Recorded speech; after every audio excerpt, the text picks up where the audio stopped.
También, si ustedes quieren armar un grupo de WhatsApp, generalmente para poder estar en comunicación por si hay un atraso en el horario de la clase o algo así, pueden hacerlo. Les paso mi número ahora al finalizar el teórico, ¿sí? Acá vamos a comenzar.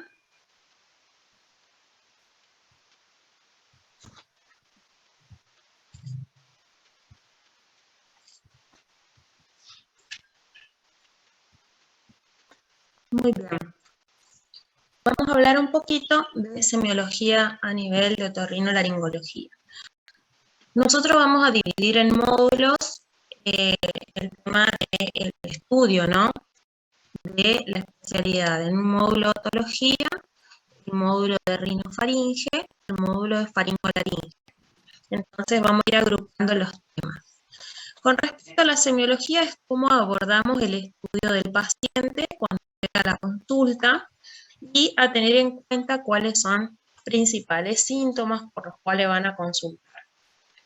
Con respecto a otorrino, van a ver que es una especialidad clínica quirúrgica, es decir, hay muchas patologías que pueden tener una resolución clínica y otros que van a requerir de una resolución quirúrgica.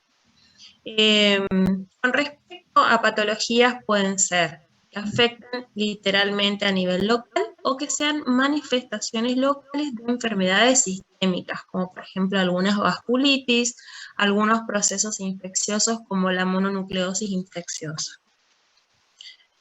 O las patologías linfoproliferativas, por ejemplo, que también pueden tener manifestaciones a nivel de la esfera otorrinolaringológica. Nosotros tenemos acá, con respecto a lo que es la anatomía, vamos a dar muy por arriba la anatomía, como para que ustedes puedan ubicarse en las distintas patologías, ¿no? Con respecto al examen del oído, nosotros lo dividimos en tres áreas: el oído externo, que involucra lo que es el pabellón auricular y el conducto auditivo externo; el oído medio, que es la caja timpánica, el antro y la apófisis mastoides; y el oído interno, que involucra todo lo que es la parte vestibular, coclear y las vías auditivas y el sistema nervioso central. Vamos a ver que hay relaciones importantes por ahí con algunos sectores, como por ejemplo van a ver a nivel del oído externo, el piso del conducto auditivo externo con la glándula parótida, por ejemplo también la parte superior del conducto auditivo externo con parte de la mastoides, y bueno, vamos a ir viendo distintas zonas, ¿no? Después, ¿cómo es el examen del oído? El examen es a través de métodos como el otoscopio, el microscopio o los endoscopios, que vamos a ir viendo ahora.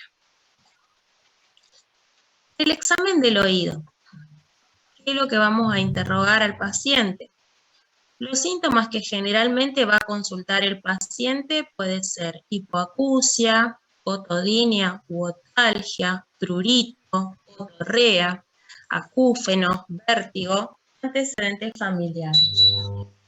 Por ejemplo, la hipoacusia es la disminución del umbral auditivo, es decir, una pérdida en el umbral auditivo que según la intensidad de la pérdida puede ser leve, moderado, severo o profundo.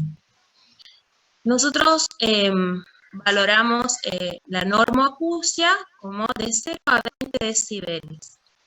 Cuando nosotros tenemos una pérdida que va de 20 a 40, estamos en una hipoacusia leve.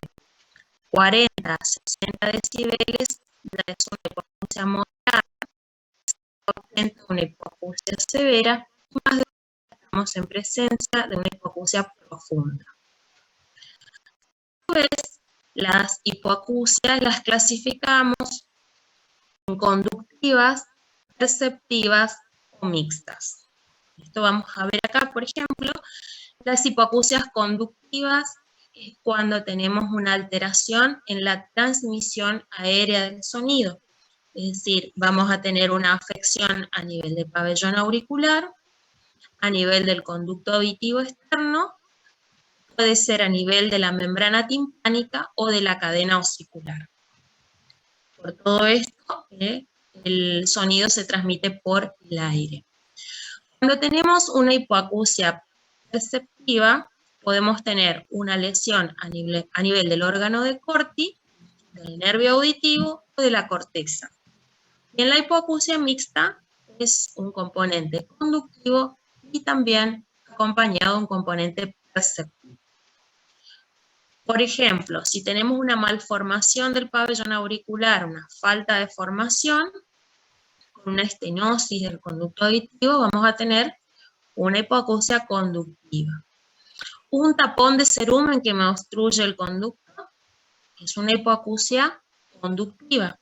Una perforación timpánica, una disrupción de la cadena o una patología que se llama otosclerosis, que una de las presentaciones clínicas es cuando se produce una osteodistrofia y una fijación de la platina del estribo a la ventana oval. Esta articulación se anquilosa y no transmite el sonido. Esos son todos ejemplos de hipoacusias conductivas. Y después tenemos las perceptivas, que puede ser una otosclerosis, pero del órgano de Corti, un trauma acústico, pueden ser patologías virales que me afectan el oído interno, por ejemplo, por herpes, por citomegalovirus, o el virus de la parotiditis, que me puede dar una cofosis o pérdida auditiva completa unilateral. Eso es pregunta de examen. ¿Cuál es la patología viral más frecuente que me puede ocasionar una cofosis unilateral? También los medicamentos pueden producir ototoxicidad o vestibulotoxicidad y producir una hipoacusia perceptiva. O trastornos vasculares, una isquemia, una trombosis, un vasoespasmo, que son causas muchas veces de hipoacusia súbita que me producen una afección neurosensorial. Después tenemos las mixtas, en el cual hay un componente tanto conductivo como perceptivo. Uno de los ejemplos puede ser también la otosclerosis. La otodinia u otalgia. Bueno, acá hay que diferenciar bien. Por ejemplo, la otodinia es cuando tenemos un dolor de oído por patologías propias del oído.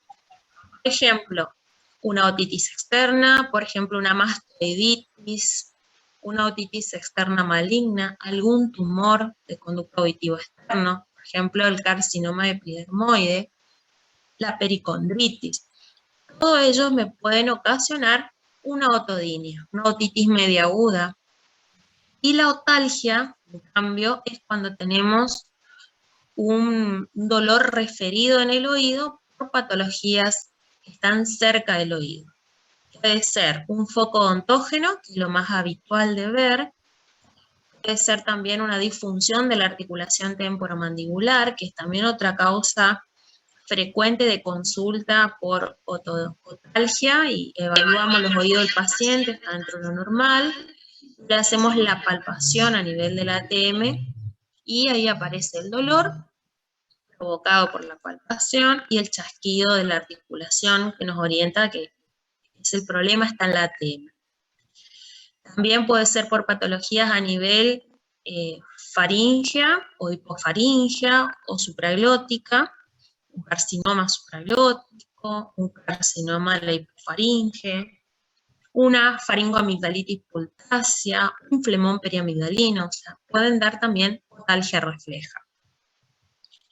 Entonces, cuando el paciente viene por dolor de oído, hay que tratar de evaluar si es una otodinia, es una otalgia, y si el paciente lo revisa, no tiene nada a nivel de pabellón, de conducto auditivo, ni oído medio, tienen que empezar a buscar a nivel regional dónde puede estar el desencadenante del dolor. El prurito también es otro motivo de consulta frecuente. El prurito del conducto auditivo externo, generalmente, aunque también puede darse a nivel de la concha auricular o el meato auditivo externo, generalmente es por una dermatitis o un eczema. Puede ser propio del paciente, por una atopía que tenga, o por un rascado excesivo que produce una maceración de la piel del conducto auditivo y genera prurito. Al tocar, hace un circuito y produce más prurito, y más irritación y más escoriaciones. De lo contrario, también puede darse por una otomicosis, que es la infección del conducto auditivo externo por hongos, que pueden ser Aspergillus niger o Candida albicans, que son los más comunes de ver a nivel de conducto auditivo. Esto lo vamos a poder discernir bien en el examen otomicroscópico, evaluando bien, realizando la limpieza del conducto auditivo externo, viendo cómo están las paredes, el cerumen si está infectado por los hongos o no, etc. Después tenemos la otorrea, que es las secreciones que salen a través del conducto auditivo externo y que puede ser por una otitis externa o por una otitis media en la cual perfora la membrana timpánica y sale a través de ella al conducto auditivo. La otorrea puede ser mucosa, puede ser serosa, mucopurulenta, puede ser también con estrías de sangre hemorrágica cuando hay granulomas en el oído medio o en el conducto auditivo, puede ser fétida, con descamación de detritus epidérmico. Es decir, dependiendo de la etiología, va a ser la característica de la otorrea. Después también tenemos la otolicorrea, cuando hay una fístula de líquido cefalorraquídeo, por ejemplo, cuando hay un traumatismo de peñascos y la membrana timpánica está perforada, puede aparecer líquido cefalorraquídeo en el conducto auditivo externo. También puede haber otorragia, es decir, sangre que proviene del conducto auditivo. Puede ser en la mayoría de los casos por una meningitis bullosa, que son como ampollas que se forman en la parte epidérmica de la membrana timpánica o del conducto auditivo. Son generalmente de origen viral. El paciente tiene, además de la otorragia, una otodinia importante.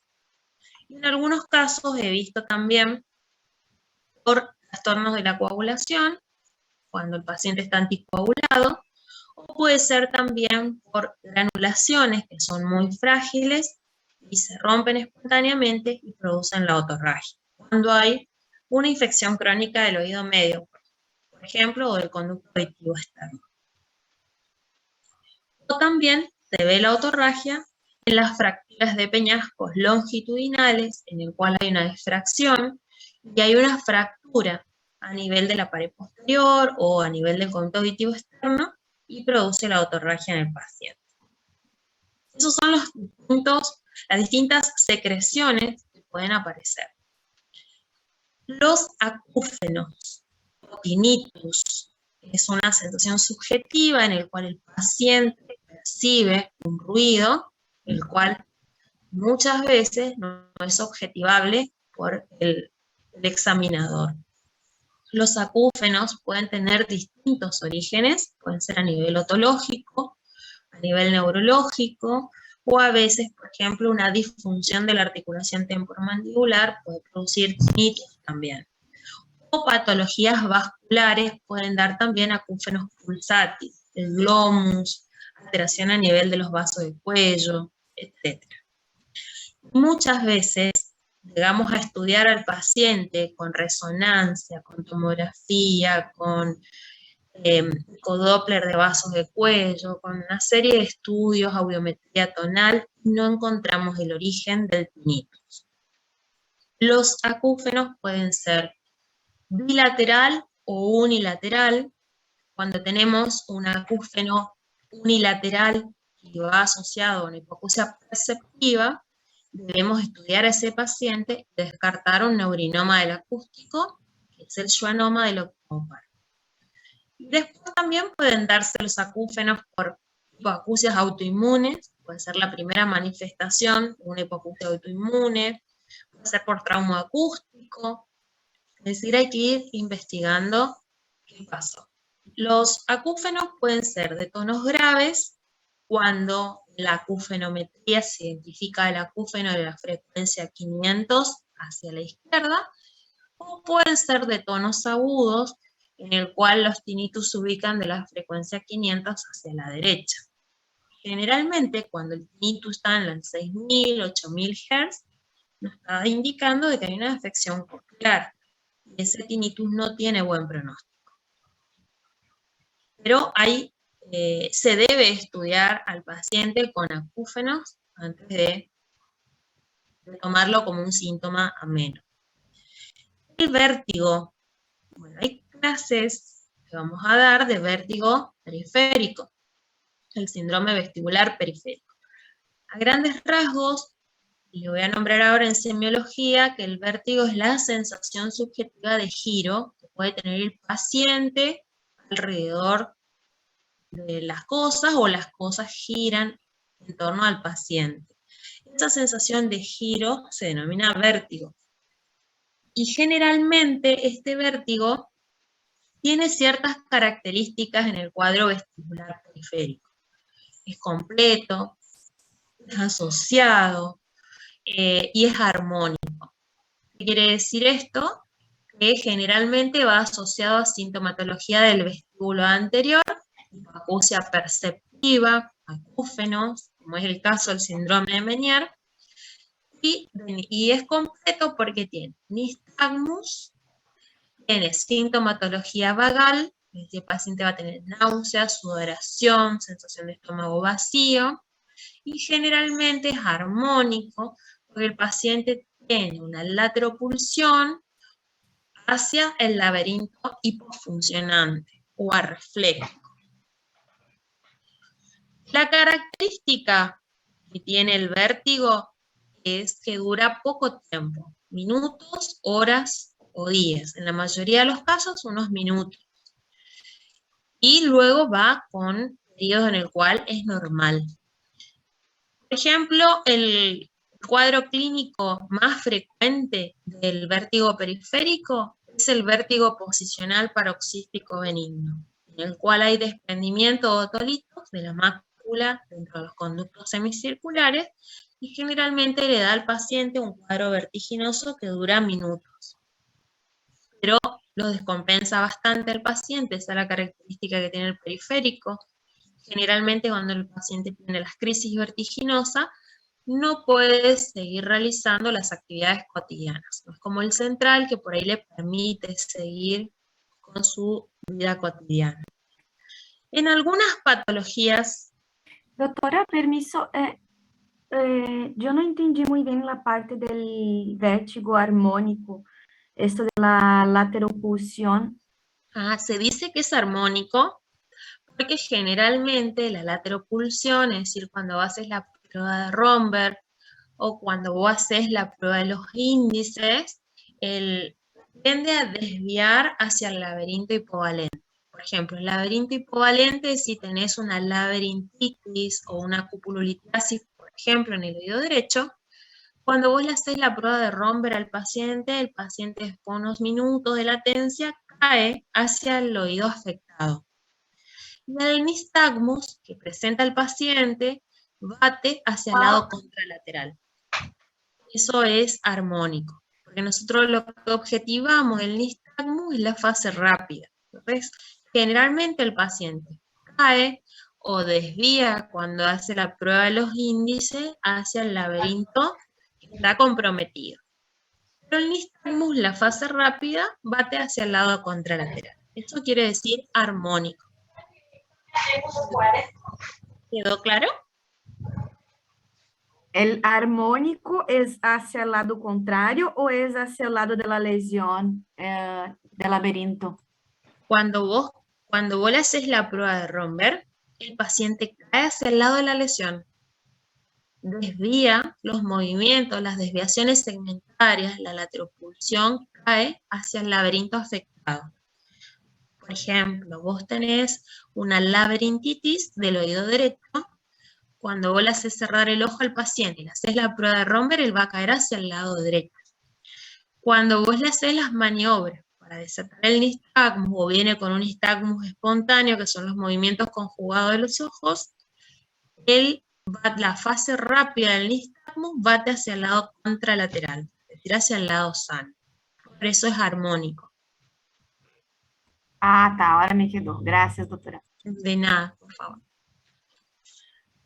Bueno, con respecto a los antecedentes familiares, hay muchas patologías que pueden tener una carga o un antecedente familiar muy importante, como es, por ejemplo, la otosclerosis. La otosclerosis, en el 50% de los casos, cuando nosotros hacemos el interrogatorio al paciente, vamos a ver que hay antecedentes familiares positivos, es decir, la madre, la tía o la abuela, generalmente ya tiene el diagnóstico de otosclerosis, por ejemplo. Entonces siempre hay que interrogar si el paciente viene con hipoacusia, si hay antecedentes familiares de hipoacusia, porque en algunos casos es positivo. Bueno, el dibujito que están viendo acá es un tapón de cerumen, ¿sí? Con respecto a la inspección, vamos a valorar el pabellón auricular, la forma, el tamaño, el color, la implantación.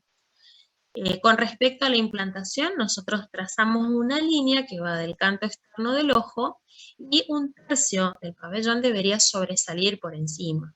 Cuando esto está por debajo, estamos hablando de un pabellón auricular de implantación baja, que a veces forma parte de los síndromes congénitos.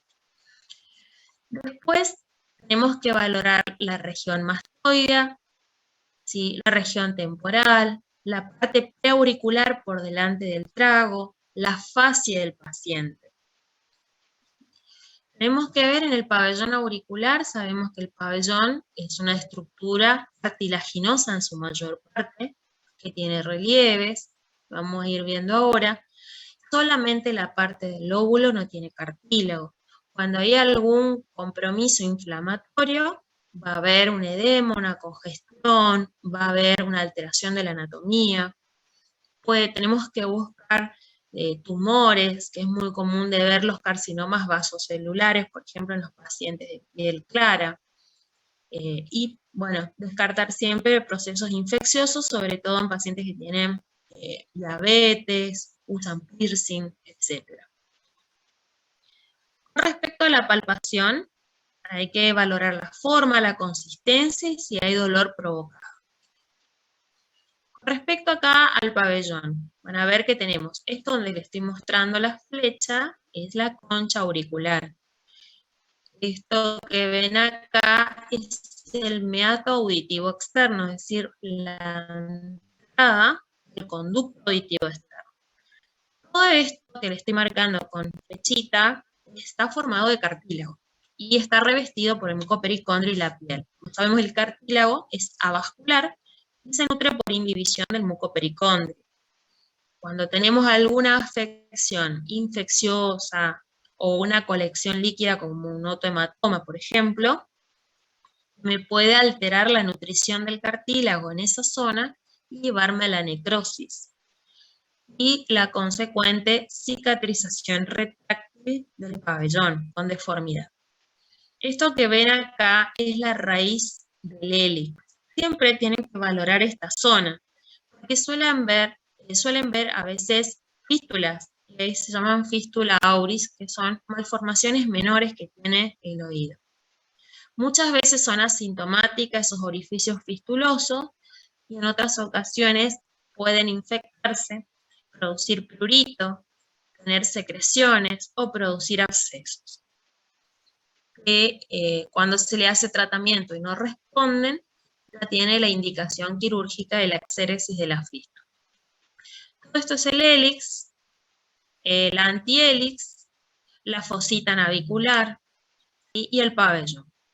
Siempre hay, el pabellón tiene un ángulo de separación de la mastoides. Cuando está un poco separado hacia adelante, hablamos de orejas enasas, que son alteraciones más que bien estéticas que funcionales. Y la parte de atrás tenemos la mastoides. Y esto que ven acá es el trago. Esta imagen que está aquí abajo es un carcinoma epidermoide del pabellón auricular. Y después ya para valorar la parte del conducto auditivo y la membrana timpánica tenemos que realizar a través de instrumentales, el otoscopio, el microscopio o los endoscopios. Con ellos podemos valorar el conducto, ver la permeabilidad, la anatomía, si es un conducto amplio, si tiene una pared anterior procidente, si tiene osteomas que por ahí me disminuyen el diámetro del conducto, cómo está la piel del conducto. Tenemos, les voy a mostrar en esta imagen, en el conducto auditivo, los dos tercios externos son cartilaginosos y el tercio interno es óseo, está constituido por el hueso timpanal. En los dos tercios externos del conducto van a haber glándulas que van a ser sebáceas, ceruminosas, folículos pilosos. Entonces vamos a tener diversidad de patologías como forúnculos, capones de cera, o dermatitis, etc. O infecciones. Entonces tenemos que evaluar las características, si está permeable, si hay tapón de cera, si hay una infección, si hay granulomas, si hay pólipos, es decir, o colesteatomas, que son unos tipos de otitis crónica epidermizante. También evaluamos la membrana timpánica. La membrana timpánica tiene que tener esta característica. Tiene que ser tensa, está adherida al hueso timpanal a través del anillo fibroso de Gerlach, que es esto que ven acá que rodea todo. Tiene una pars tensa y entre los ligamentos tímpano-maleolares la par flácida. La pars tensa tiene las tres capas, la capa externa epidérmica, la capa media muscular y la capa interna mucosa. La par flácida tiene solamente dos capas, no tiene muscular. Lo que vamos a valorar es el mango del martillo, la espátula del martillo, y vamos a trazar una línea imaginaria que pasa longitudinal por el mango del martillo y transversa, y nos divide en 4 cuadrantes. Anterosuperior, anteroinferior, posteroinferior y posterosuperior.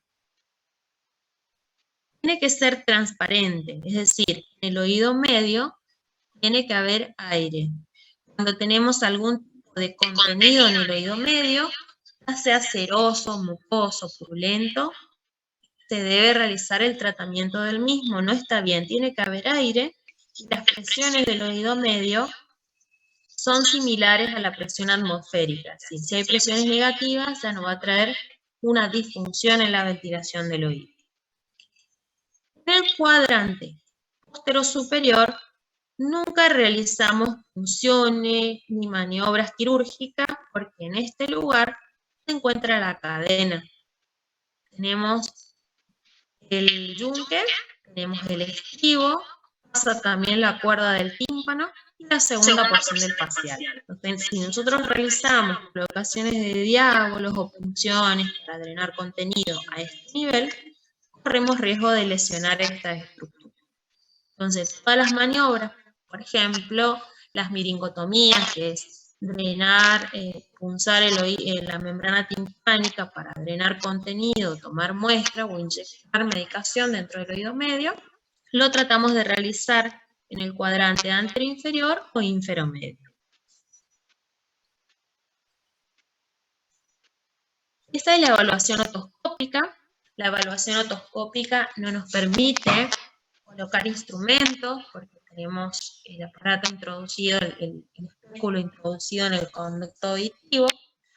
Para eso tenemos que utilizar el microscopio, que nos permite, por ejemplo, aspirar, extraer cerumen o cuerpos extraños, etc. Y después tenemos los endoscopios, que también son con muy buena definición de imágenes para valorar el oído externo y oído medio. Generalmente nosotros lo acostamos al paciente para evaluar o en posición semisentada. Y los espéculos vienen de distintos tamaños. de acuerdo al tamaño del conducto auditivo. También viene tamaños para niños y para recién nacidos, dependiendo del tamaño del conducto auditivo. Para valorar el oído medio y el oído interno, ya tenemos que hacer imágenes. Antes usamos las radiografías convencionales, como la de Schuller, la de Joseph, pero ahora directamente ya nos manejamos con la tomografía computada de peñascos y la resonancia nuclear magnética. La tomografía nos permite valorar la parte ósea, la anatomía, en mejor detalle, ver si hay signos de erosión ósea, ver las estructuras, las relaciones, la altura del techo. Ven, por ejemplo, en este corte axial, tenemos que pedir ambos cortes, los coronales y los axiales, para poder tener un amplio panorama del peñasco y de todo el hueso temporal. Por ejemplo, en este corte axial podemos ver el conducto auditivo, ver mastoides, ver el seno lateral, valorar también acá el conducto auditivo interno, la cóclea, ¿sí? El antro, que es la entrada a la mastoides. Y en los cortes más coronales podemos ver la caja timpánica, todas las alturas que tiene, que es el epitímpano, el mesotímpano y el hipotímpano, con todas sus estructuras, por ejemplo.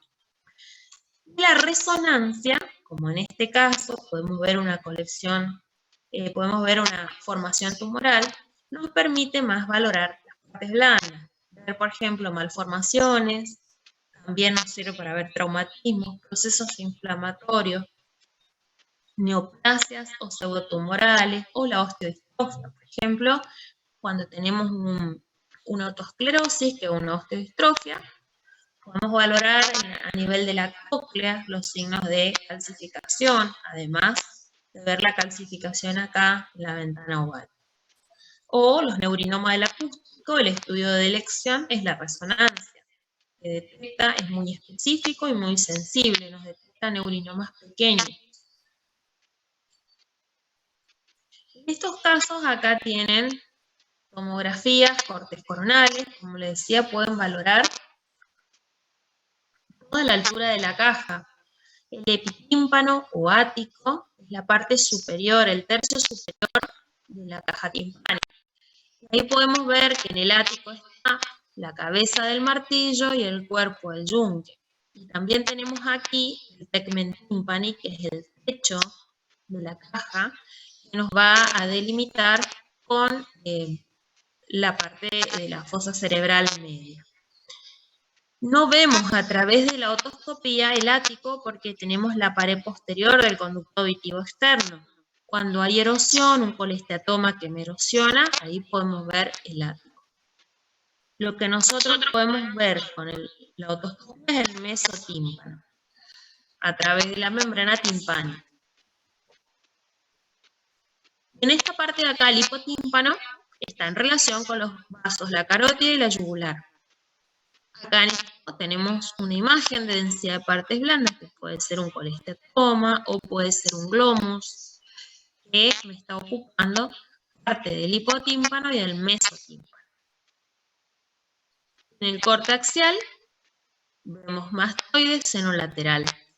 Acá en el corte coronal también vemos el conducto auditivo interno, conducto semicircular superior, y acá, donde está la flechita del mouse, tenemos la ventana oval, que es donde tenemos que nosotros mirar cuando tenemos una otosclerosis, a ver si hay alguna imagen que esté ahí, un proceso inflamatorio o osteodistrófico que se esté formando a este nivel.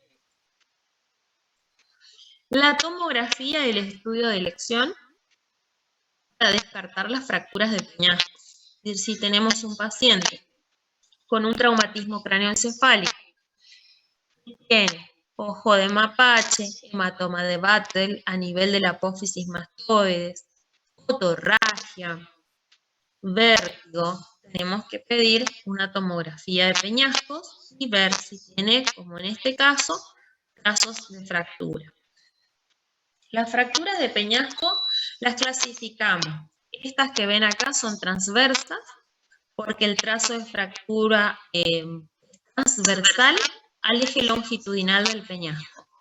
Generalmente son las de peor pronóstico, porque el trazo de fractura pasa por la cóclea o por el conducto auditivo interno, en el cual tenemos esa relación, el vestibular, el coclear y la primera porción del facial.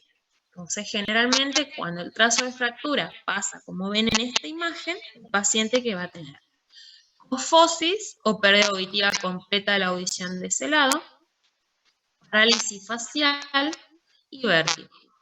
Muchas veces todos estos síntomas quedan en un segundo plano en el contexto grave del paciente con TEA.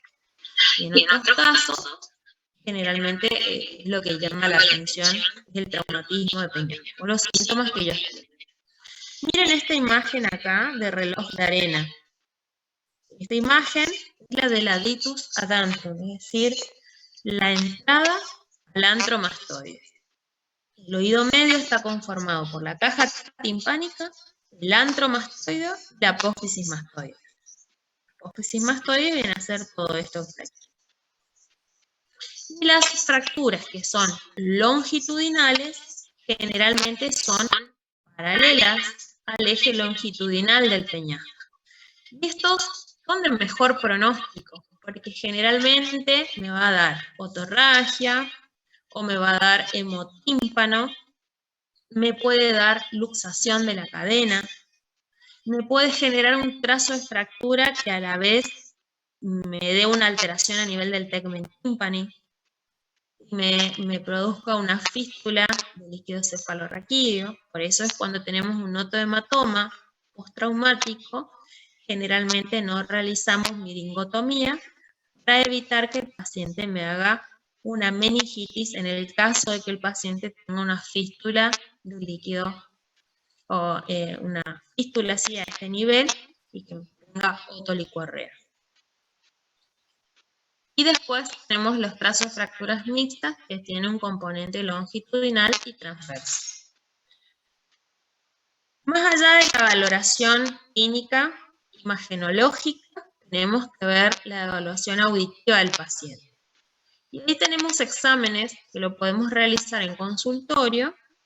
Después ya solicitamos estudios como audiometría, emisiones acústicas, potenciales evocados de tronco cerebral y una serie de estudios más. Respecto a la acumetría, tenemos la acumetría fónica o vocal, en el cual nosotros le hablamos al paciente a distintas intensidades. Por ejemplo, voz cuchicheada, voz normal, un poco alto y a los gritos. A grandes rasgos podemos valorar hay una hipoacusia leve, moderada, severa o profunda. Después tenemos la acumetría instrumental con los diapasones.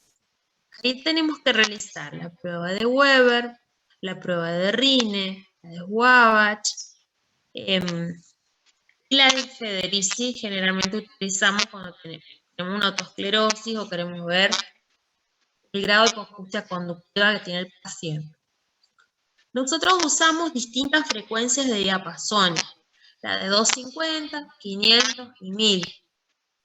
Deberíamos usar todas las frecuencias para poder valorar todas las frecuencias del audiograma, pero generalmente usamos esas tres frecuencias. Y empezamos con la prueba de Weber para valorar la vía ósea. Generalmente la prueba de Weber es normal cuando es indiferente, es decir, el paciente lo percibe a la vibración igual en ambos oídos o en el centro, o bien tiene una hipoacusia simétrica de ambos lados. La prueba de Rine valora la vía aérea con la vía ósea. Lo normal es un Rine positivo, es decir, que el paciente perciba más fuerte la vibración del diapasón delante del trago que apoyado el mismo en la apófisis mastoide. Cuando es lo inverso, es decir, hay un Rine negativo, el paciente percibe más atrás el mastoide que delante del trago, estamos en presencia de una hipoacusia conductiva de 30 decibeles o más. Es decir, el Rine negativiza cuando tenemos una conductiva de 30 decibeles o más. La Swabatch no la utilizamos mucho porque compara la audición del paciente con la del médico o del que realiza la prueba y muchas veces puede tener algún tipo de hipoacusia el examinador y no ser una prueba muy fidedigna. Después tenemos la solicitud de la audiometría, lo realiza la fonoaudióloga. La audiometría tonal valora lo que es el umbral auditivo. También nos permite ver si tiene una hipoacusia conductiva, perceptiva, mixta, si ambos oídos son simétricos o tiene una pérdida más de un lado que del otro.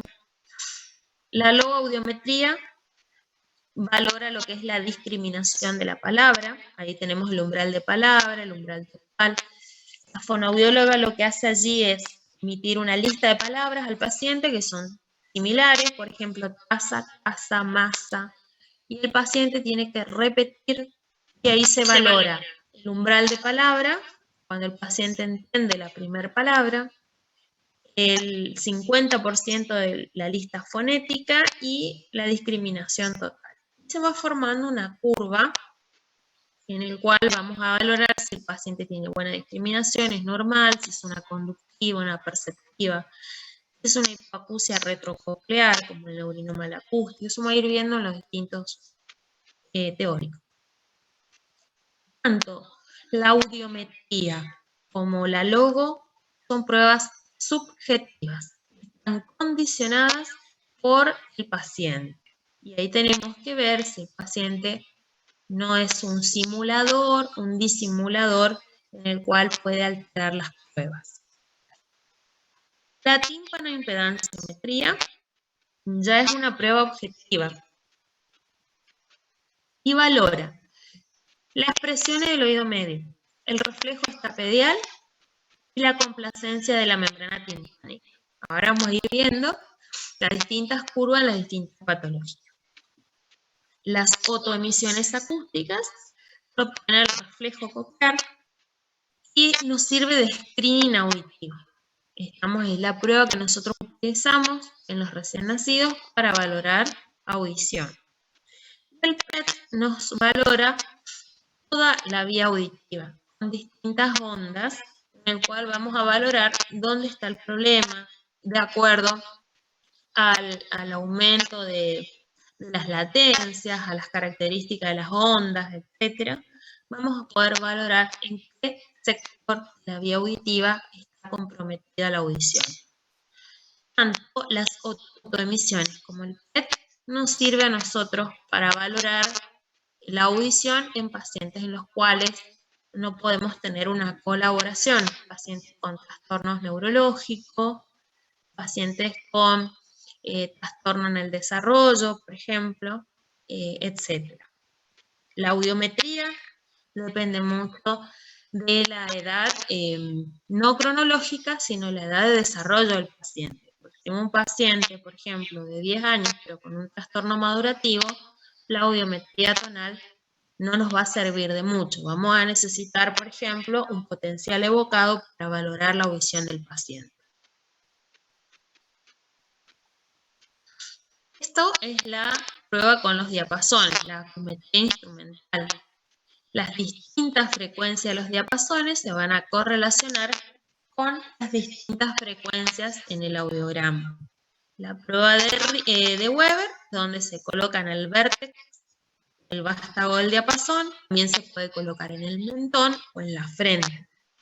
La prueba de Rine se coloca delante del trago, también se compara colocando en la apófisis mastoide. Esto es una cabina sonoamortiguada en el cual se coloca al paciente de este lado, se hace la transmisión del sonido por vía aérea y por vía ósea, y del otro lado se van pasando los sonidos y el paciente va apretando un botón a medida que lo va escuchando, y eso se coloca en un gráfico que es el audiograma. Después tenemos las otoemisiones acústicas, la timpanometría, y esto es lo que les hablaba del potencial evocado tronco cerebral, en el cual hay distintas ondas es, de acuerdo a cuál está afectada, va a ser el segmento de la vía auditiva que está alterada. En el timpanograma que vamos a ver, hay distintas curvas. Por ejemplo, un timpanograma normal es bien simétrico, tiene una altura de 1.5, viene en la línea media. Un timpanograma tipo B, que es la línea roja, que es una línea plana, nos habla cuando hay contenido líquido o una masa a nivel del oído medio que no permite que la membrana timpánica tenga una complacencia. Este timpanograma tipo B lo pueden ver en las otitis efusivas, cuando hay moco en el oído medio. Pueden ver también cuando hay algún tipo de glomus o alguna masa a nivel del oído medio. Después tenemos el timpanograma tipo C, que está desplazado hacia la izquierda y generalmente se da en la disfunción tubaria. Después el timpanograma AD, que es cuando tenemos una complacencia muy alta y no se junta, quiere decir que esa cadena está con disrupción, está desconectada, ya sea por una luxación, ya sea por un traumatismo, por una erosión. Entonces, tenemos este timpanograma que está en color celeste. Doctora, yo tengo una pregunta. ¿Sí? ¿Cómo sabemos qué estudios, o sea, se hace todos los estudios en el paciente o dependiendo del síntoma? O sea, si el paciente tiene acúfenos y se hace Gine y Weber nomás, se hace todo como es, depende de los síntomas. Depende de lo que vos estés sospechando en el paciente. Si vos tenés un paciente, por ejemplo, que viene por acúfeno, vos tenés que pedir una audiometría completa. Una audiometría completa es una audiometría tonal, una logoaudiometría, una tímpano-impedanciometría, una acúfenometría, para valorar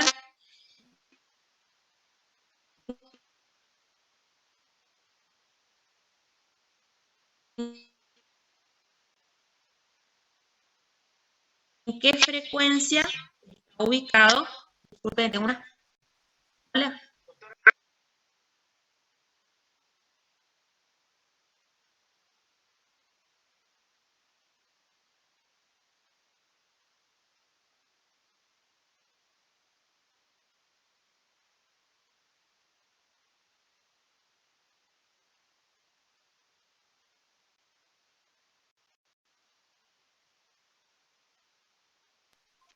Entonces, vos vas a pedir los estudios dependiendo de la patología que vos estés sospechando.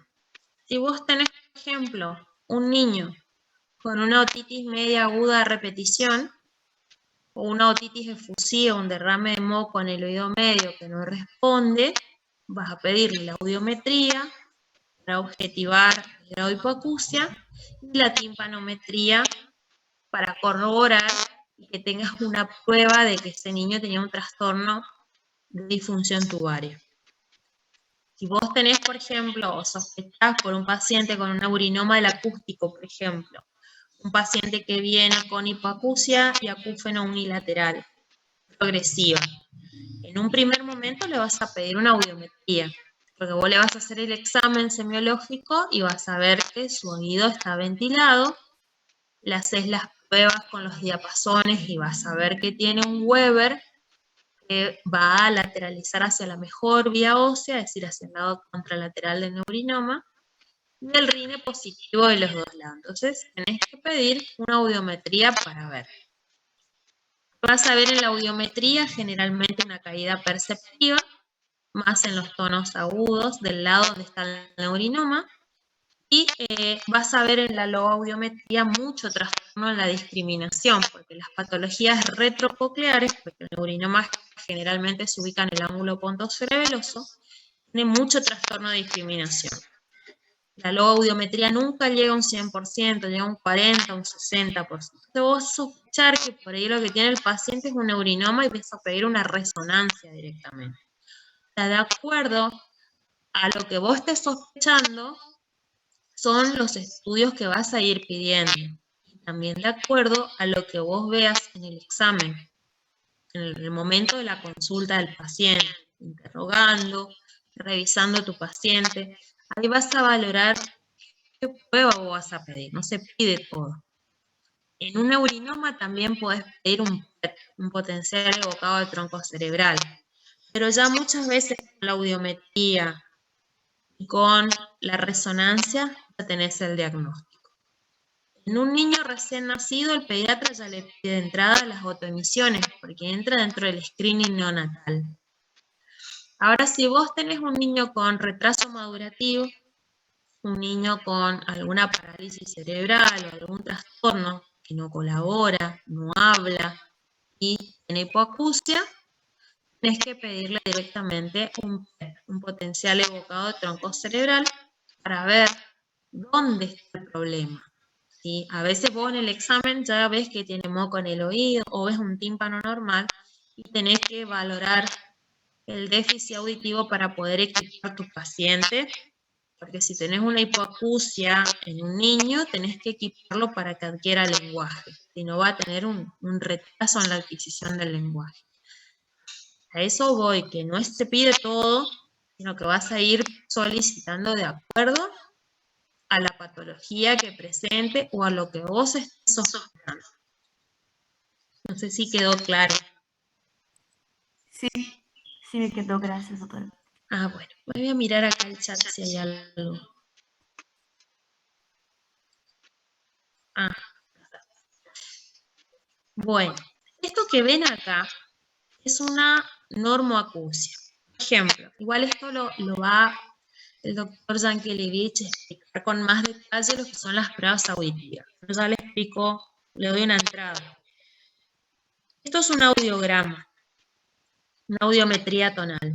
Todo lo que es rojo es oído derecho, todo lo que es azul es el oído izquierdo. Esto que ven acá, falta acá, ¿no? Porque tiene que haber corchetes que nos va a graficar la transmisión del sonido sensorial o por vía ósea.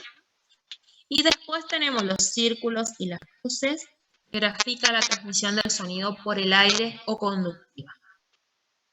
Estos son los decibeles, ¿sí? 0, 10, 20, 30.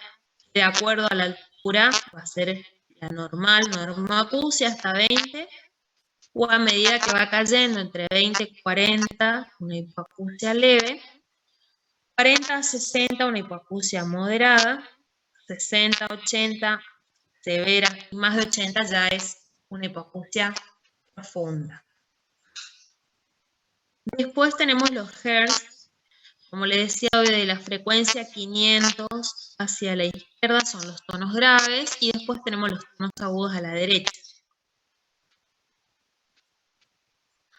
Esto que ven acá es una hipoacusia conductiva, porque se mantiene normal la vía ósea, lo que cae la transmisión del sonido por el aire. Esto puede ser una otitis efusiva, es decir, un moco en el oído medio, que es un tipo de otitis crónica. Puede ser también algún trastorno en la cadena. Y tiene una diferencia osteoaérea o gap, lo llamamos nosotros. Es de 10, 20, 30, 40 decibeles. Entonces el paciente tiene una hipoacusia conductiva de 40 decibeles promedio o una hipoacusia conductiva leve.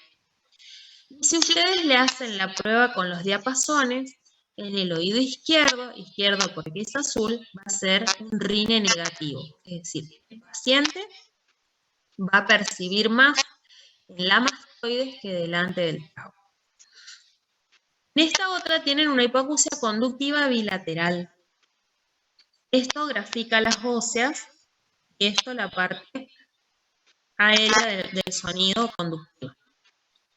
Tiene una conductiva más acentuada del oído derecho que del oído izquierdo. Pero miren cómo tiene gap, es decir, tiene una diferencia osteoaérea. Esto ya es una perceptiva. En la perceptiva no hay gap o diferencia osteoaérea. Miren cómo cae juntos las óseas y las aéreas. En los traumatismos acústicos tenemos de 3 grados. Van a ver curvas de 3 grados. Viene hasta la frecuencia 4000, cae y recupera la de primer grado. La de segundo grado viene hasta acá, cae y no recupera. Y la de tercer grado es esta, que cae ya en la frecuencia 2000. Esto es un trauma acústico. Ya el paciente tiene hipoacusia, tiene acúfeno, etc. Y lo que quiero que vean es que no hay una diferencia osteoaérea como hay en la conductiva. Las mixtas caen ambas, pero con diferencia osteoaérea. Y generalmente las óseas caen en los tonos agudos y la conductiva ya empieza a caer en los tonos graves y hay una diferencia osteoaérea. No sé si les quedó claro esto. Después el doctor les va a explicar la logoaudiometría o cuando veamos esclerosis le vuelvo a explicar cómo es la curva de la logo. ¿Alguna pregunta en la parte de oído? O podemos pasar a rinofaringe. Igualmente, con cada patología que vayamos hablando, van a ir viendo cómo se van pidiendo los estudios, que vamos valorando, etc. Bueno, pasamos a la parte de rinofaringe, estudio de fosas nasales, senos paranasales y rinofaringe. Al estudio de las fosas nasales, generalmente a grandes rasgos quiero que valoren la pared lateral con los distintas estructuras que están ahí, como por ejemplo el cornete inferior, el cornete medio, el cornete superior, los meatos, el meato inferior, el meato medio que tiene el óseo de drenaje del seno maxilar. También ahí a 1 centímetro por delante de la cola tenemos la esfenopalatina, que es la arteria que generalmente sangra en las epistaxis posteriores, y el meato superior. Tenemos de importante en el meato inferior, acá adelante, el conducto lacrimonasal, la desembocadura del conducto lacrimonasal.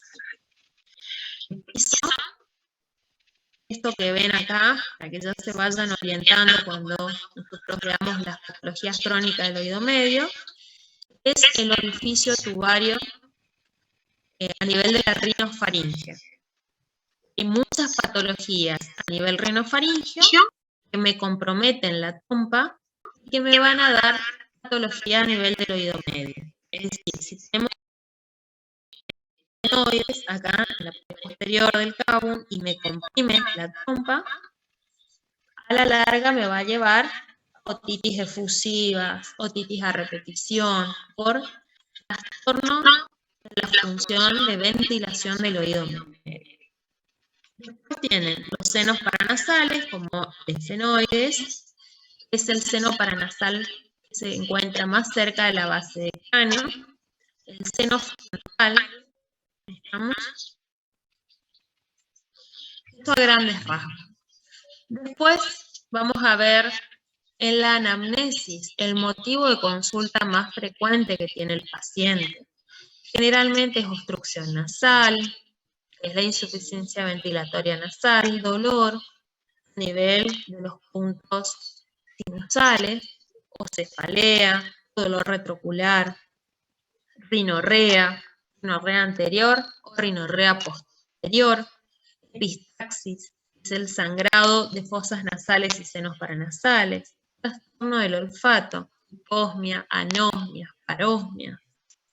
Y después tenemos el síndrome de hiperreactividad nasal, que son los estornudos en salva, la congestión nasal y la rinorrea, que generalmente forman parte de las rinitis crónicas, algunas atópicas, vasomotoras, etc. Es muy importante valorar el motivo de consulta, es decir, a veces el paciente, ¿por qué consulta? Por insuficiencia ventilatoria nasal, si es unilateral, si es bilateral, si es súbita o es progresiva, permanente, si va asociado a otros síntomas, como por ejemplo rinorrea o epistaxis. o algias faciales, en el cual estamos en presencia capaz de algún tumor que me esté erosionando o irritando, por ejemplo, el trigémino. Es decir, hay que valorar los síntomas, preguntar, como para poder llegar a una sospecha diagnóstica. Los antecedentes del medio ambiente es muy importante, es decir, dónde se desenvuelve el paciente en forma cotidiana. Tenemos muchas patologías rinosinusales que están relacionadas con el ámbito laboral. Por ejemplo, los pacientes que trabajan en los secaderos, de té, de hierba, en los aserraderos, en las estaciones de servicio. Generalmente tienen rinitis crónicas con goteo postnasal. Pacientes que trabajan por ahí en el área rural o que están en contacto en zonas húmedas o con excrementos de animales, están muy expuestos a los hongos. Tenemos la micosis profunda, que pueden tener manifestaciones a nivel respiratorio, como el paracoccidioidomicosis, la histoplasmosis, traernos fístulas, granulaciones, y no solo comprometer esta área, sino también la parte de la laringe y de la vía respiratoria baja, como los pulmones. La leishmaniasis, la lepra, es decir, tener muy en cuenta el medio ambiente del paciente. La TBC también. El lugar de procedencia y los antecedentes familiares. Con respecto a los antecedentes familiares, acá es muy importante la atopía, porque se hereda bastante, y lo que es la atopía tiene muchas manifestaciones a nivel de nariz, como por hipertrofia de los cornetes inferiores, pólipos, ¿sí? Que son como procesos inflamatorios crónicos de la mucosa, rinosinusopatía crónica. Es muy importante cuando detectamos atopía en el paciente por las características clínicas, el aumento de la inmunoglobulina E y la testificación, siempre preguntar si alguno de los progenitores tiene atopía, asma bronquial, etc.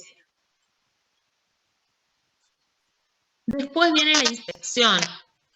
Tenemos que valorar el aspecto externo de la nariz, ver si tiene el dorso nasal alineado o alguna lateroderrinia, es decir, un desvío del dorso nasal, traumático o constitucional. Alteración de la piel del dorso, ver la parte de la raíz o la parte del puente nasal como está, si no está caído, si hay un ensanchamiento del dorso nasal.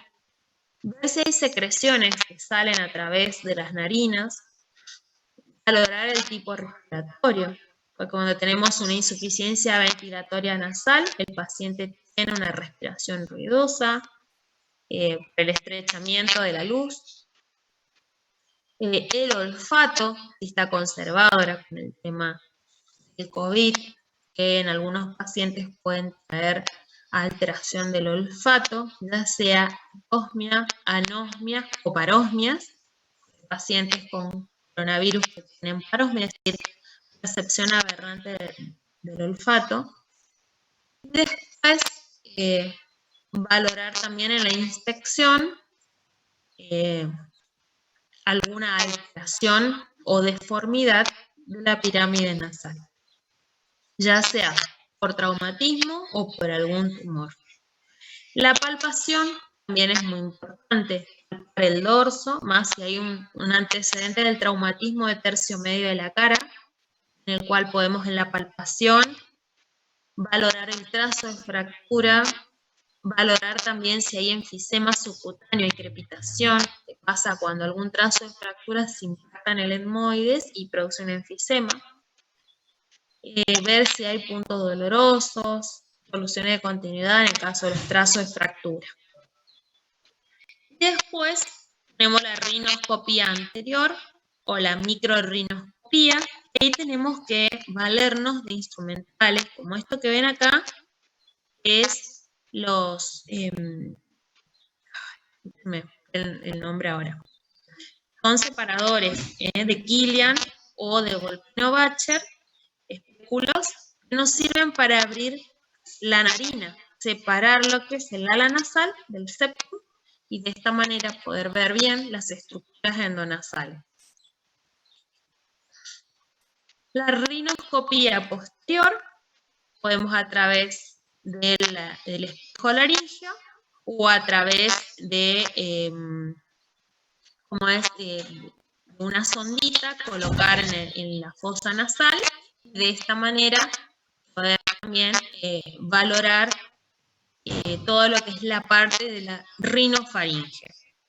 Es un estudio que tenemos que tener una estructura anatómica acorde, es decir, no tener una base de lengua muy ancha, tener cuello corto, ser obeso, alguna alteración de lo que es el maxilar, retrognatia o alguna de esas malformaciones, porque es imposible realizar una rinoscopía posterior.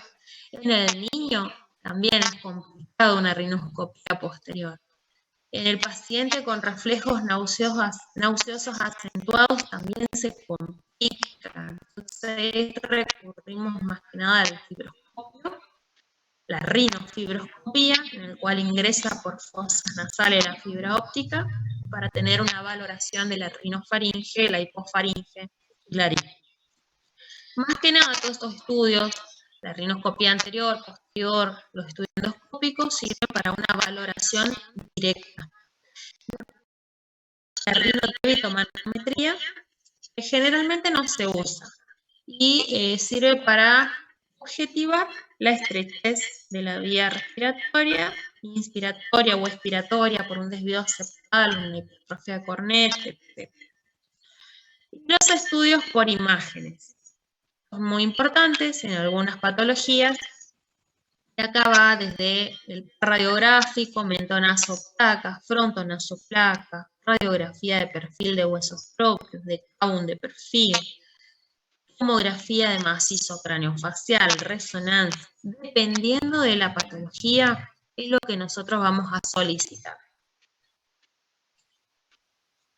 Con respecto a la valoración, ¿cómo vamos a ir dirigiendo el estípulo de Volpino-Bacher o de Killian? Es para valorar el piso, para ver hacia arriba, el techo de la fosa nasal o hacia la parte media. Esto es una laterorrinia, en el cual hay una desviación del dorso nasal. Esto que ven acá es la rinoscopía posterior. Como les decía, tenemos que tener un buen Malampati para poder observar y que el paciente no tenga reflejos nauseosos y poder valorar bien. ¿Qué nosotros queremos ver en la rinoscopía? Queremos ver la parte posterior de la fosa nasal, el vómer, la cola de los cornetes, el velo. Si dirigimos el espejo hacia los costados, ver los orificios tubarios, ver la rinofaringe. Cuando nosotros dirigimos el espejo hacia abajo, es decir, no mirando hacia arriba, sino hacia abajo, estamos haciendo lo que es la laringoscopía indirecta, que nos sirve para valorar base de lengua, valécula, epígloto, cuerdas vocales, hipofaringe. Y cuando el espejito mira hacia arriba, hacemos la rinoscopía. Podemos bajar la lengua con un bajalengua, o podemos agarrar la lengua y tirarla hacia afuera. Lo ideal es previa topicación con lidocaína en spray al 10%, como para disminuir un poco los reflejos nauseosos. Cuando entramos con el espejo, tratar de no tocar todo lo que llamamos istmo de las fauces, que es la úvula, los pilares, que es donde vamos a desencadenar los reflejos nauseosos. Igual, hay pacientes en los cuales los reflejos son muy acentuados y no se puede realizar esta maniobra. Antes usábamos el espejo frontal, ya no lo usamos más, ahora usamos, me vale un frontoluz o con el mismo microscopio o los endoscopios para valorar o iluminar dentro de la fosa nasal.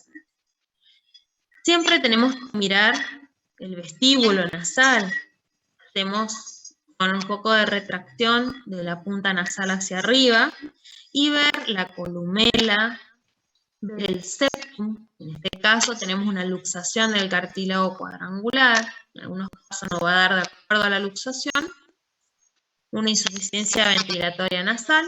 Esto es de corrección quirúrgica. Acá tenemos una imagen de una frontonasoplaca, en el cual podemos valorar bien el seno frontal, ver también la fosa nasal y algo los senos maxilares. Y en este caso una mentonasoplaca, que podemos evaluar bien todas las paredes del seno maxilar, podemos ver bien el septum y con menos detalle el seno frontal. No a todos podemos pedir el par radiográfico. Tenemos que tener en cuenta la cronología de la neumatización de los senos paranasales. Por ejemplo, en un niño de 2 o 3 años, pedir estas imágenes, mucha información no nos va a brindar, porque solo lo que tenemos neumatizado a esta edad son los etmoides, que por la superposición de imágenes podemos valorar muy poco. No tenemos neumatizado el frontal, y por ahí comienza a neumatizarse el maxilar. Entonces hay que tener en cuenta eso al momento de pedir las placas. Esto es una tomografía de macizo facial, que cuando nosotros ya tenemos una patología crónica de macizo facial, por ejemplo, un paciente con sinusitis a repetición, insuficiencia ventilatoria nasal de larga data, en el examen nosotros vemos un desvío septal, una hipertrofia de los cornetes, pedimos una tomo directamente para valorar el septum, como en este caso que está desviado hacia la derecha. Esto que ven acá es el cornete medio, que puede tener variantes anatómicas, como en este caso, que es la neumatización, lo llamamos cornete medio bulloso. Lo que ocasiona es ocupar espacio en la fosa nasal y me produce una insuficiencia ventilatoria. Me bloquea el seno, el drenaje del seno maxilar, me va a ir produciendo una sinusopatía crónica con engrosamiento de la mucosa. ¿Qué deben tener en cuenta acá? Por ejemplo, el cornete inferior es un hueso independiente, pero el cornete medio, el cornete superior, dependen del etmoides. Forma parte de etmoides, entonces puede presentar variantes anatómicas, como en este caso, que se me neumatice el cornete medio. Es el ostium de drenaje medio. No solo aquí drena el seno maxilar, sino también drena el etmoides y el frontal, el etmoides anterior. Entonces, cuando hay alguna patología me bloquea esto, me va a enfermar todos los senos que drenen aquí, maxilar, etmoidal, frontal. Me va a generar una sinusopatía de todos los senos que drenen ahí.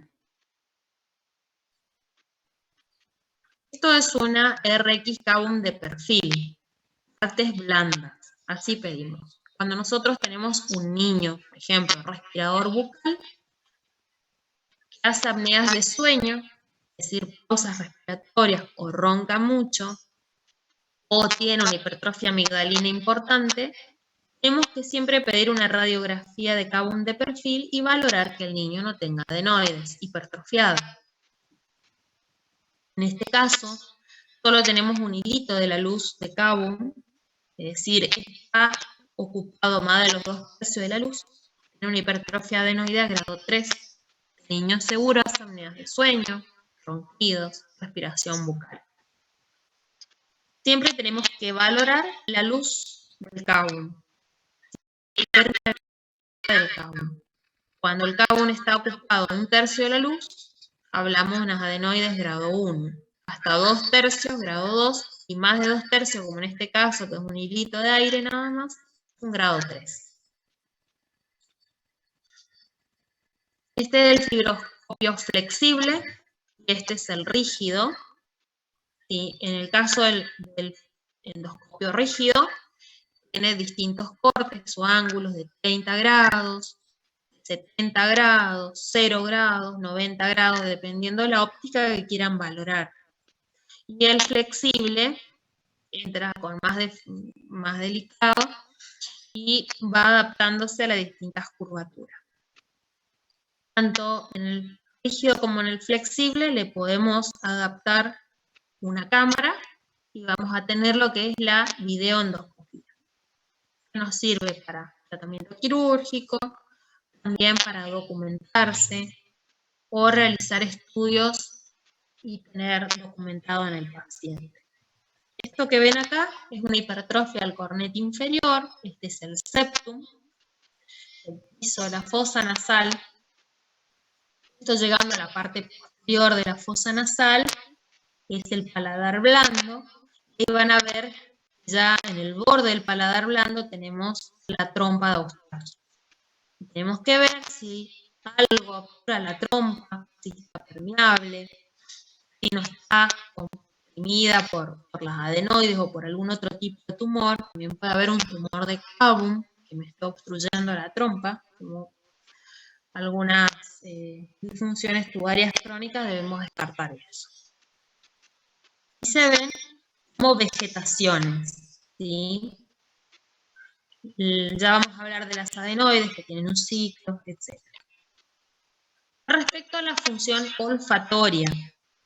La función olfatoria la valoramos con distintos aromas en el paciente, el cual tiene que tener un nombre, el paciente decirnos qué es lo que está percibiendo, o si lo percibe o no, para valorar si el paciente tiene conservada la olfacción o no.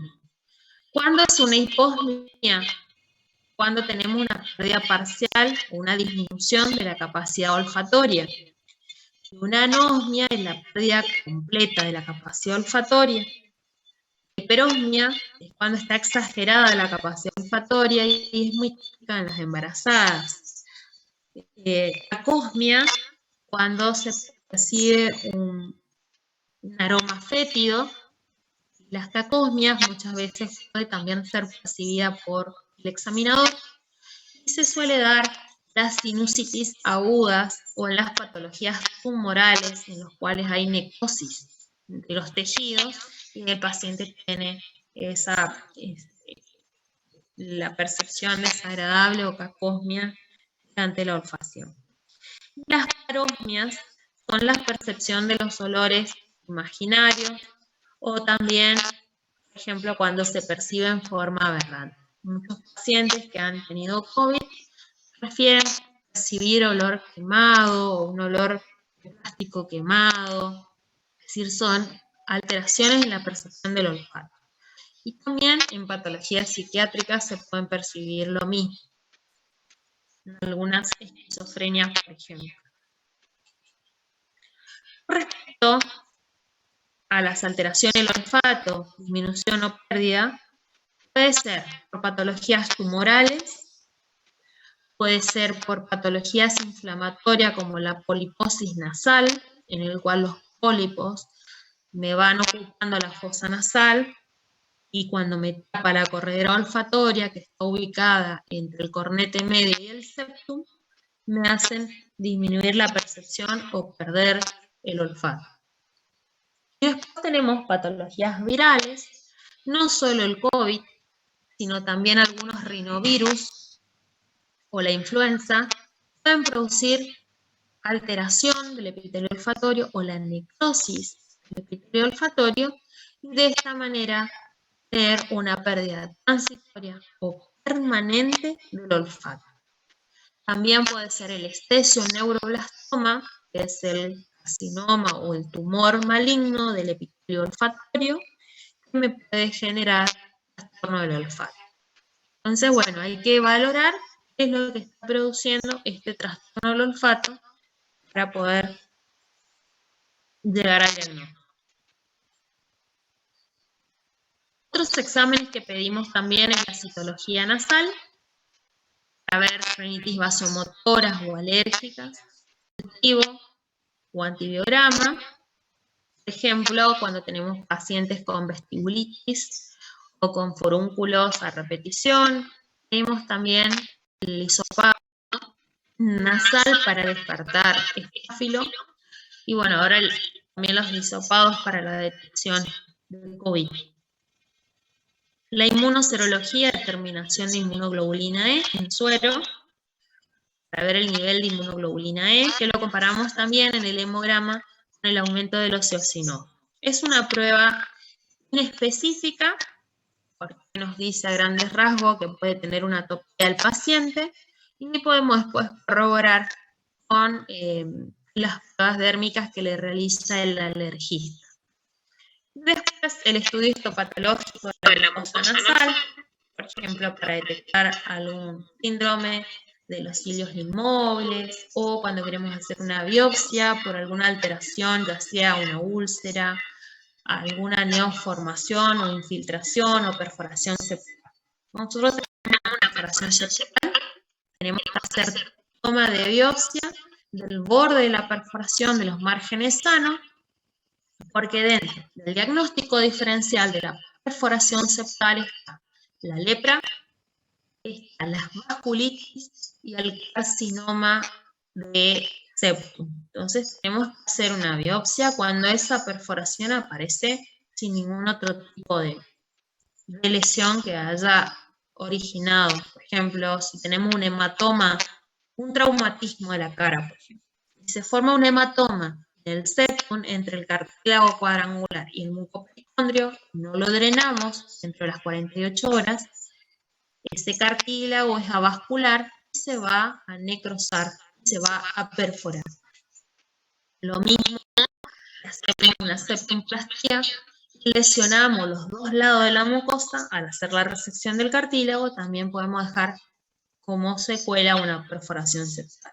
Entonces, si esa perforación aparece y el paciente no tiene antecedente traumático, no tiene antecedente quirúrgico, no es adicto a sustancias como cocaína, no ha tenido una sonda que ha provocado decúbito, no usa medicación como por ejemplo los vasoconstrictores, la anafasolina, etc., tenemos que tomar biopsia y descartar tumores, infecciones, etc. No sé si les quedó alguna pregunta de rinofaringe o pasamos directamente a faringe. Puede pasar. Bueno, la faringe, ya hemos hablado algo con fosas nasales, porque la rinofaringe es toda una unidad funcional junto con las fosas nasales y el cabo rinofaringe. Después nos queda por valorar la orofaringe y la hipofaringe. La orofaringe a través del istmo de las fauces, que es esto que ven acá, que es la úvula y los oculares, va a tener comunicación con la cavidad oral.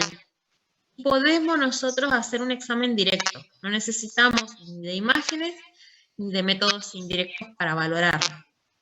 En cambio, la rinofaringe, la hipofaringe, sí necesitamos o ya de una laringoscopía o rinoscopía o de estudios endoscópicos o imágenes para poder valorar.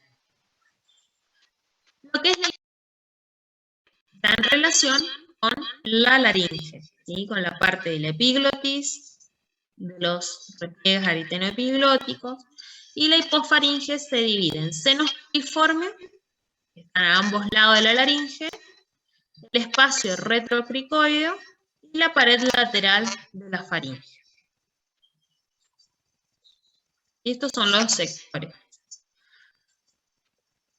¿Cómo hacemos la valoración? La cavidad oral en forma directa, como les dije. Tenemos que valorar el vestíbulo, la boca, el istmo de las fauces, todo lo que es la cavidad oral. El vestíbulo está entre la arcada dentaria, los labios o la mucosa yugal. Nosotros no tenemos que limitar solamente a valorar, póngale una angina en la pared posterior de la faringe y las amígdalas. No, tenemos que mirar todo, la cavidad oral del paciente. Mirar la mucosa yugal, mirar la lengua, mirar las encías, las implantaciones de los dientes, el piso de la boca, la movilidad de la lengua, cómo está el paladar, si no tiene alguna paresia o parálisis del velo del paladar. Mirar la úvula, si no es bífida, si está presente. La lengua, hay muchas patologías a nivel de la lengua, carcinomas a nivel de la lengua, Si nosotros lo detectamos a tiempo es mejor, o lesiones leucoplásicas. Mirar el trígono retromolar, es decir, tenemos que valorar toda la cavidad oral y la orofaringe. Lo que es la boca propiamente dicha, como les digo, la lengua, la parte móvil, la base de la lengua. La base de la lengua la vemos con la laringoscopía indirecta. Los dientes, la mordida del paciente, mirar el paladar, si es un paladar normal o es un paladar ojival, las encías. ¿Por qué las encías? Hay muchas patologías linfoproliferativas, como las leucemias, que pueden tener como primera manifestación amigdalitis, úlceros necróticas, hemorrágicas, que si ustedes miran las encías van a tener una hipertrofia de las encías, sangrantes, cosas que le va a llamar la atención a ustedes para sospechar, además del hemograma, ¿no? El paladar, muchas veces el paciente les viene a ustedes por otitis a repetición y cuando ustedes se ponen a revisar el paladar, le miran y no ven nada, pero si se colocan un guante y lo palpan, puede tener una fisura palatina submucosa. ¿Qué tiene que ver esto con los oídos? Bueno, a nivel del paladar se insertan los diastafilinos externos, que son los encargados de la apertura de la trompa, de equiparar la presión del oído medio con la atmosférica. Por eso es que los fisurados alveolo-palatinos tienen muchos problemas en los oídos, porque a pesar de tener la cirugía de reconstruir, siempre va a haber una disfunción de los diastafilinos y el paciente va a hacer otitis a repetición, moco en los oídos, atelectasia, retracciones, politricoma, va a tener problemas crónicos en el oído medio. Entonces, si tenemos una fisura incompleta, submucosa, es importante detectarlo porque también va a tener alteración en la función tubaria. El istmo de las fauces, las amígdalas palatinas, el tamaño, la pared anterior, ¿sí? La lengua, las valéculas, o sea, valorar toda esta zona para detectar patología inflamatoria, tumoral, infecciosa, focos extraños, etc. A nivel de la hipofaringe, por delante tenemos, como les decía, el orificio superior de la laringe, lo que es la parte glótica, y lateralmente los senos piriformes y la parte media retrocricoide. Los senos piriformes, ¿qué características deben tener? Simétricos, ambos lados, no tiene que haber flexión del lago de saliva. Si nosotros estamos haciendo la laringoscopía o miramos con el fibroscopio y vemos que hay el lago de saliva, algo hay en ese seno, o algún proceso inflamatorio o tumoral. Debe hacernos pedir más cosas para llegar al diagnóstico, o imágenes, porque a veces es un tumor de seno piriforme que no lo podemos objetivar bien en el examen directo, o un tumor subglótico que solo con imágenes podemos detectar. En la anamnesis es muy importante ver los síntomas, odinofagia, disfagia agresiva, dislucia, ver la hernia, muy importante, que hay patologías como el carcinoma de Cabo, que es endémico, por ejemplo, en la zona de Oriente. Como les decía hoy, la profesión, antecedentes de infecciosa previa, el paciente que tenga, por ejemplo, PVC, puede tener manifestación a nivel de la faringolaringe, secundaria a la parte respiratoria pulmonar, en la mayoría de los casos. Médicos generales, por ejemplo, algún trastorno de la coagulación puede producir hematoma a nivel de paladar blando, del velo espontáneo, la púrpura también. Antecedente quirúrgico, por ejemplo, en el caso de que tengamos hemorragia, siempre interrogar si el paciente no tiene algún antecedente quirúrgico, amigdalectomía, ulopalatoplastia, etc. Entonces, la anamnesis es muy importante. La inspección, como les decía hoy, mirar todo, piso de boca, la desembocadura de las glándulas, su maxilar, también ver a la altura del segundo molar, la desembocadura del conducto esternón, las amígdalas, la movilidad del velo, Y bueno, la sintomatología que va a predominar en la rinofaringe son respiratorias en la mayoría de los casos, obstrucción nasal, diarrea posterior o epistaxis. A nivel de oro hipofaringe, disfagia, dolor o dinodifagia. El dolor puede ser espontáneo o exacerbado con la deglución. Trismus, ¿qué es el trismus? Es la dificultad a la apertura bucal, generalmente por contractura del massetero. El massetero se va a contracturar o porque hay una patología infecciosa profunda, un flemón, por ejemplo, pericardiano, o algún tumor irritando al massetero. Oftalgia refleja, como le decía hoy, siempre mirar si no hay focos dentarios, si no hay amigdalitis, si no hay un flemón, un tumor. Trastorno de la difusión, valorar si hay una odinodisfagia progresiva, descartar que no haya una neoproliferación, hemorragias. De ver cuando el paciente tiene hemorragias por boca o escupe sangre, es que el paciente tenga dilataciones venosas a nivel de la base de la lengua, que lo podemos ver a través de una laringoscopia indirecta o una fibroscopia. O epistaxis posterior, es decir, que no solo tenga un sangrado por fosa nasal, sino también traga sangre. Esa es una característica cuando sangra la esfenopalatina, por ejemplo. O tumores que provoca también hemorragia.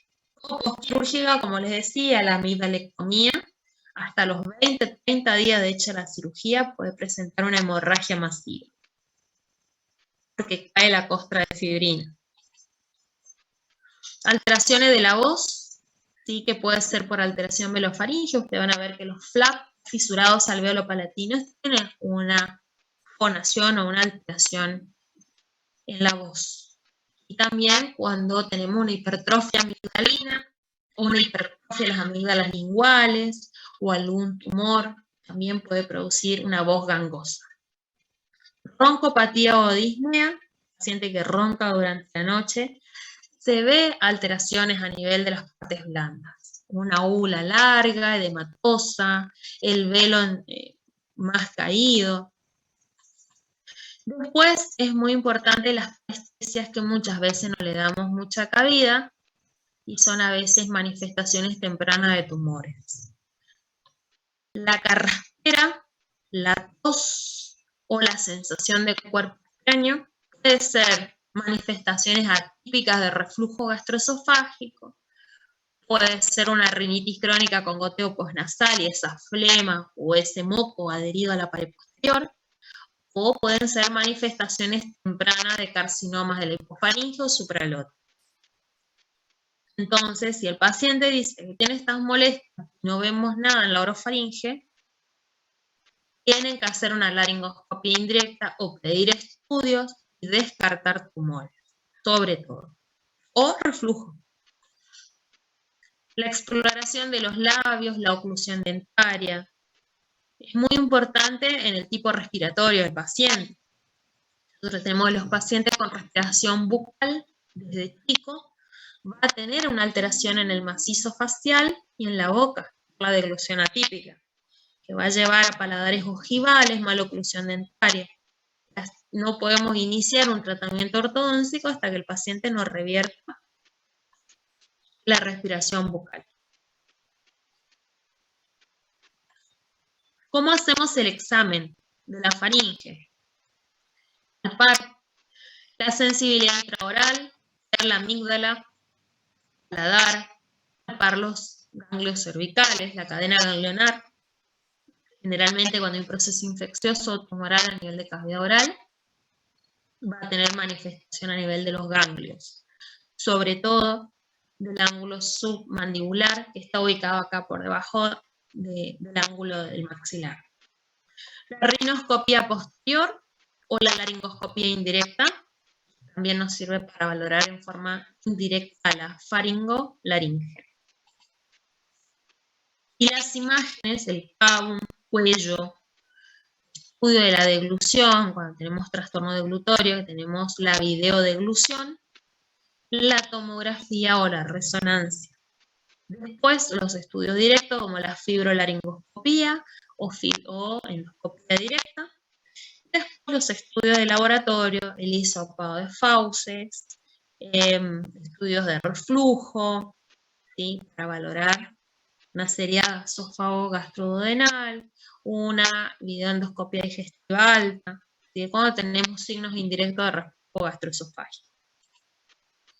La palpación de la tiroides. Después tenemos la palpación del piso de boca, tratando de descartar que el paciente no tenga algún trastorno salival, algún cálculo impida la excreción de saliva y me lleva hacia la adenitis o alteración en el piso de la boca. La lengua, esto que ven acá es una alteración que se debe biopsiar para llegar a un diagnóstico temprano. Nunca dejen de valorar la lengua. Palpación de la cadena ganglionar, la radiografía de Kabum de perfil, en este caso miren la columna aérea, una hipertrofia adenoidea grado 2, donde hay un estrechamiento a este nivel de la luz de la rinofaringe. En esta imagen endoscópica que está acá abajo, esto que ven con los números 2 son los senos piriformes, que están a ambos lados de la laringe. Esto que ven acá es la cuerda vocal, los aritenoides y la epiglotis. Tienen que ser, como ven acá, simétricos, no tiene que haber lago salival, las cuerdas vocales cuando el paciente fona, porque usted le hace decir y al paciente, ver la apertura y el cierre fonatorio. Siempre valorar acá esta parte posterior, los aritenoides, cómo están, si no están congestivos, el repliegue aritenoepiglótico, si no está engrosado. Este número 3 acá es la zona postcricoidea, es la parte posterior de la faringe, en esta zona es muy importante. La valécula está entre la epiglotis y la base de la lengua, también es muy importante evaluarla. Este es el trígono retromolar, también es importante porque es donde aparecen las lesiones leucoplásicas, que se deben tener muy en cuenta, porque son lesiones precursoras de tumores, en la mayoría de los casos, ¿sí? También los pacientes que tienen disfunción del ATM van a ver magullones o alteraciones acá en la mucosa yugal, que es el traumatismo y el traumatismo que genera durante las horas de sueño.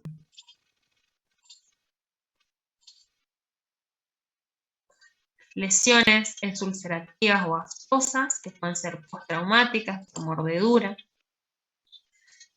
Y bueno, pasamos a la laringe, la última parte de este teórico. La laringe es la parte que es fonatoria y respiratoria. Laringe es un esqueleto cartilaginoso, en la mayor parte de su estructura, unido por ligamentos o membranas, y que vamos a dividirlas en 3 sectores para una mejor valoración: la supraglotis, la glotis y la subglotis. ¿Sí? La supraglotis tenemos la epiglotis y tenemos también las bandas ventriculares, el repliegue aritenoepiglótico. En la zona glótica, que vamos a tener las cuerdas vocales, ¿sí? Y la parte anterior y posterior. Las cuerdas vocales se unen hacia adelante formando la comisura anterior. La subglotis va desde el borde inferior de las cuerdas vocales hasta el cartílago inferior del cartílago cricoide. Tenemos zonas de resistencia y zonas de debilidad. Una zona de resistencia es el cartílago tiroides y el cartílago cricoides.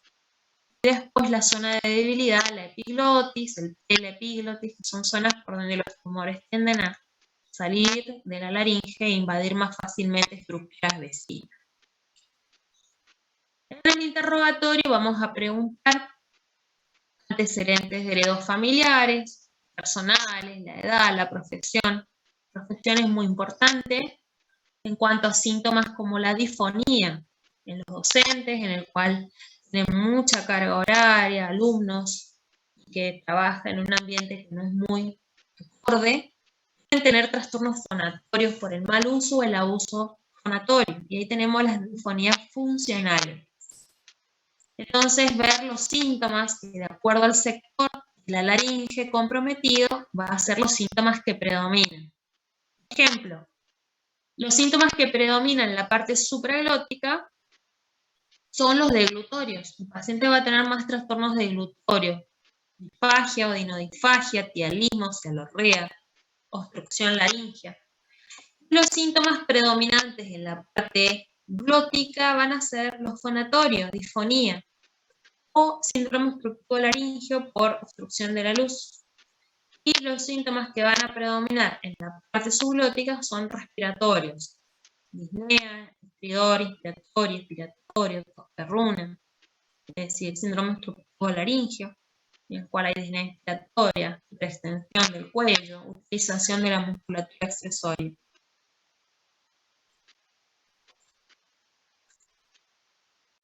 Los hábitos, el paciente tabaquista, ¿sí? Va a tener más posibilidad de trastornos a nivel laringio. Las características ambientales, como les decía hoy, en donde trabaja el paciente, en el lugar que vive el paciente. Por ejemplo, paciente que trabaja en el campo o con aves puede tener más patologías a nivel como micosis profunda, por ejemplo. El tipo de respiración, la coordinación fonorrespiratoria. Cuando el paciente utiliza los músculos del cuello, cuando hay una disfonía funcional, utiliza músculos que no usan generalmente durante la fonación. Esto me va a traer dinodisfagia, cervicalgia, dorsalgia, y que debe ir acompañado de una rehabilitación fonorrespiratoria. Esta patología que yo les estoy diciendo, de disfonía funcional, está cada vez siendo vista con más frecuencia y hay muchos problemas laborales, muchas licencias, recalificación laboral, ausentismo laboral, y es una patología que tiene un tiempo de curación muy larga si es que lo tiene, o en algunos casos no se rehabilita y debe ir a una recalificación laboral. Ahí tenemos la fonación de bandas, los hiatus longitudinales, las fonaciones hipertónicas, también tenemos la pérdida del tono cordal, hipotonía de las cuerdas vocales. Es una serie de patologías que son generalmente laborales y que me van a llevar a un trastorno fonatorio funcional. Y eso me lleva a la utilización del músculo del cuello con alteraciones del timbre y tono de voz. Evaluar la frecuencia respiratoria, si es crónica, si es progresiva, si es una disnea aguda, si es una disnea inspiratoria, si hay estridor, viraje, si es a predominio inspiratorio, si va acompañado de tos-perruna, porque eso nos va a ir orientando a si es una disnea de origen infeccioso, tumoral, etc. O a qué altura se encuentra. La etiología vamos a ir sospechando de acuerdo a qué edad se presenta. Por ejemplo, si tenemos un neonato con una disnea inspiratoria, estridor, lo primero que debemos descartar son malformaciones congénitas. Lo más frecuente son la laringomalacia o el angioma subglótico. El angioma subglótico muchas veces va asociado a angiomas faciales, que también nos pueden hacer sospechar, o parálisis recurrencial congénita. Después, cuando tenemos de origen adquirido, pueden ser laringitis, espasmos laríngeos, pueden darse por reflujo, cuerpos extraños, traumatismos o tumores. O sea, vamos a ir viendo de acuerdo a la forma de presentación que vamos a sospechar. Disfagia, acuérdense, yo les decía que todas las patologías supraglóticas son las que más van acompañadas de trastorno de glutorio. Y la disfonía, que puede ser causa orgánica, puede ser congénita o adquirida. Acá tenemos los nódulos, pólipo de cuerda vocal, verrugas, puede ser laringomalacia, puede ser parálisis recurrencial, puede tumor de laringe.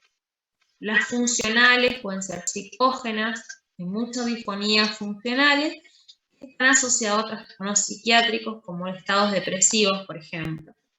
Y también pueden ser por alteraciones en la fonación, como les decía, los trastornos funcionales por hiatus, en los cantantes, los docentes, etc. Y lesiones asociadas, por ejemplo, a nódulos, pólipos, edema de Reinke, que se da por un edema en el espacio de Reinke, que puede ser por un hábito tabáquico prolongado. Y después las causas psiquiátricas: microfonía, temblor vocal, fonastenia, espasmos y fonatorio. Y el dolor, anestesias laríngeas, esto ya tendríamos que descartar laringitis o tumores a nivel de la laringe. Se realiza un examen del cuello, palpar la laringe, ver si está conservada la movilidad activa y pasiva. La movilidad activa lo valoramos con la deglución. Con la deglución la laringe tiene un movimiento de ascenso y descenso. El pasivo es cuando tomamos la laringe y tratamos de movilizarla sobre los planos profundos traqueolaringe.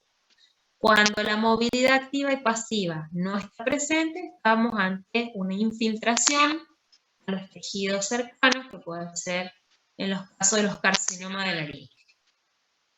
Tamaño, ubicación, si es simétrica, hay una simetría, podemos ver si no hay un tumor a nivel de la laringe. La cadena ganglionar, la tiroides. ¿Por qué la tiroides? Porque cuando tenemos alguna alteración tiroidea que me compromete los recurrentes, puede manifestarse por disfonía. Nosotros hacemos la laringoscopía y vemos que hay una cuerda vocal que no se moviliza, pero no hay nada que me esté infiltrando o comprometiendo a nivel laringio. Tenemos que descartar algo que me está alterando al recurrente. Exploración instrumental, la laringoscopía, fibrolaringoscopía, o la laringoscopía directa, que se hace bajo anestesia general. Y después las imágenes. Todo esto son métodos de visión directa a través del espejo laringio, el fibroscopio flexible o rígido. Después la laringoscopía directa es para toma de biopsia, microcirugía de laringe o valorar la diseminación, la extensión de algún tipo de patología. Esto es la laringoscopía indirecta. Picamos con lidocainal 10%, se calienta previamente el espejo con un encendedor o con agua caliente. Probamos siempre por nuestra mano para no quemar al paciente. Y tomamos con el dedo mayor y el pulgar la lengua y tratamos de colocar el espejito para ver la zona de base de lengua, que es esta parte, valécula, epiglotis, cuerdas vocales, etc. Siempre valoramos en posición respiratoria y en posición fonatoria. Por eso le decimos al paciente que nos diga la letra I para ver cómo se moviliza la cuerda vocal. Valorar toda la parte supraglótica, epiglotis, valécula. Estamos para llegar a un diagnóstico. Y estos son los instrumentales que utilizamos para la laringoscopia directa. Se intuba, un laringoscopio de suspensión, y a través del tubo podemos colocar pinzas que son cocodrilo, de mordidas, copas, tijeras, con mordidas a derecha y a izquierda, dependiendo de la cuerda vocal que trabajaremos. Y la visión que tenemos con microscopios o endoscopios, a través también del orificio. Esta es la rinofibrolaringoscopia. Esto que ven acá son nódulos cordales, que son generalmente tejido inflamatorio que está organizado ya. Esto va a requerir, si está ya organizado, tratamiento quirúrgico y rehabilitación fonatoria. Generalmente es por un choque cordal, un mal uso de la voz, que se va produciendo de los nódulos. Son lesiones benignas. Esto es una epiglotitis, un proceso inflamatorio que ya tenemos clases que vamos a ver de esto. Vemos cómo se altera por la inflamación, la epiglotis, que puede obstruir totalmente el vestíbulo laríngeo o parte de él y requerir intubación orotraqueal o traqueostomía. Bueno, estas patologías las vamos a ir viendo en distintas clases que vamos a seguir el día miércoles. No sé si les quedó alguna pregunta